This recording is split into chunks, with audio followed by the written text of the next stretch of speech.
This must improve for the Gamecocks in the 2025 season.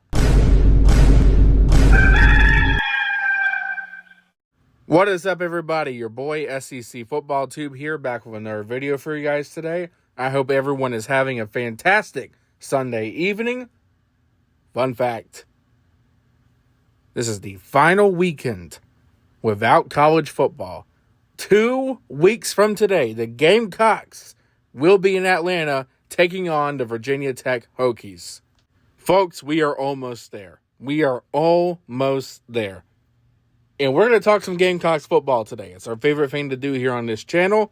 And if you enjoy the show, if you love what I do, please hit the like button, subscribe to the channel, and even share the content around as well. But without further ado, it's time to get into the video. This must improve for the Gamecocks this season. And this is a position that we all want to see improve. And this is a position that needs to improve for South Carolina to have another successful season. And that is the offensive line. This is my biggest area for concern for South Carolina. This is my biggest question.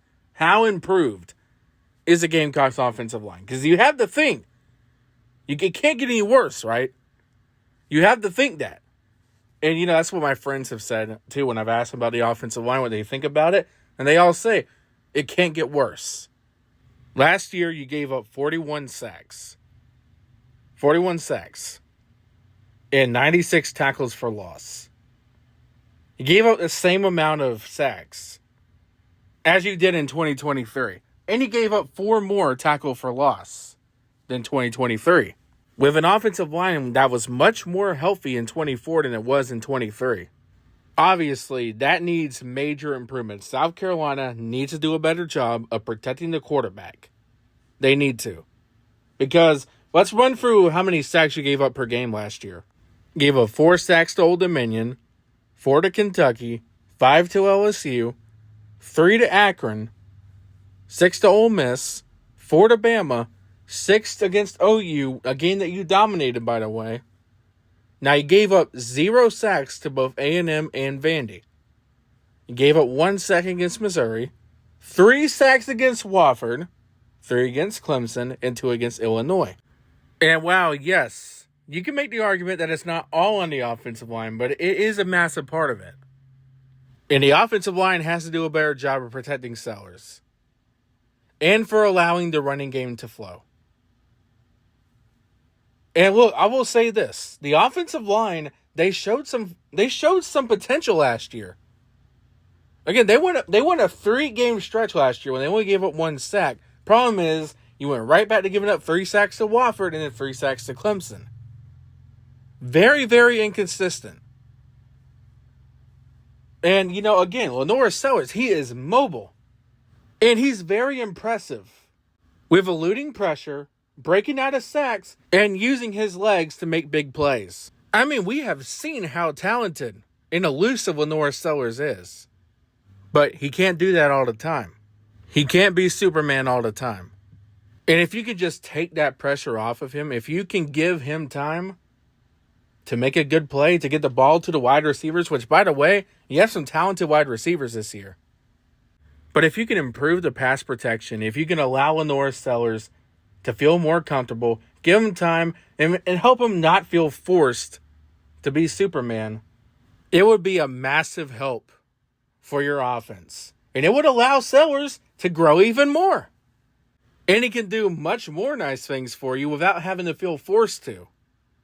Well, we didn't feel forced to do it last year. Dude was under duress almost the entire season.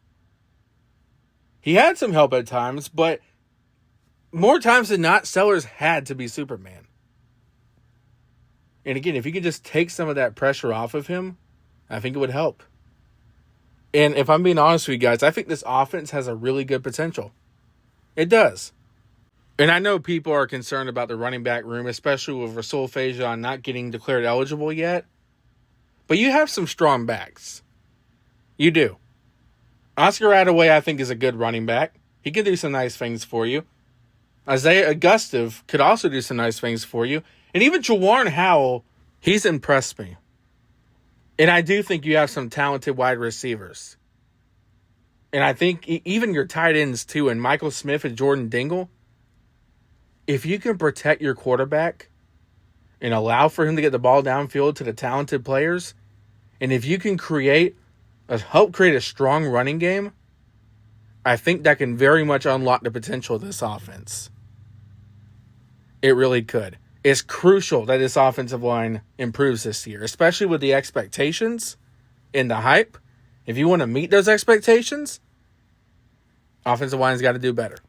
And the big question is, will the offensive line improve? I think a lot of us think it will, me included. And I think there's reasons for optimism for this offensive line. Now, of course, they did experience some turnover in the interior. You did lose for Sean Lee and Torselli Simpkins, but you also returned some players, and you even add some in the portal. You know, Josiah Thompson, Kason Henry, they're back. You got Tree Babalade, Trevon Ball, and Bo Stanley. I do apologize if I botched that name, by the way. So you guys do have some players coming back. You have some potential in this line.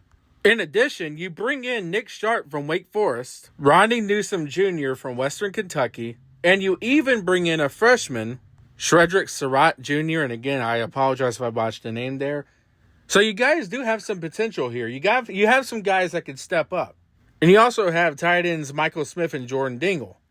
So this has the potential to be an improved South Carolina offensive line, and we have heard some good things about them. And again, if you can improve on protecting the quarterback, pass protection, and run blocking, I think this offensive line will be heading in a really good direction. And all those things could very well help South Carolina create a nice, solid foundation at offense here. And especially if this offensive line can stay consistent, I'd like to see the offense in general be more consistent this year. There were games where the offense looked good, and there were games where the offense could barely move the football. Got to be more consistent. Got to remain healthy too. And have better coaching. If they can develop well, stay healthy, and stay consistent, the offensive line could take a step up this year. And am I saying that this whole season hinges on the offensive line and what they do? No. But it is a big part of what South Carolina needs to do to have a really good season this year. It is definitely a big part of it. And again, if you can improve that sack and tackle for loss number, if you can protect the quarterback, if you can allow for a sustainable, creative, and fun, strong running game, I think that could set you up very well offensively. Thank you all so much for watching. I really appreciate it. Let me know what you think below. Will the offensive line be improved or not? Hit the like button, subscribe to the channel if you enjoyed this video, and comment down below. Let me know if you agree with me or disagree with me. If you disagree with me, I only ask that you keep it civil. Thanks for watching. Your boy, SCCFT, checking out. And as always, go Gamecocks.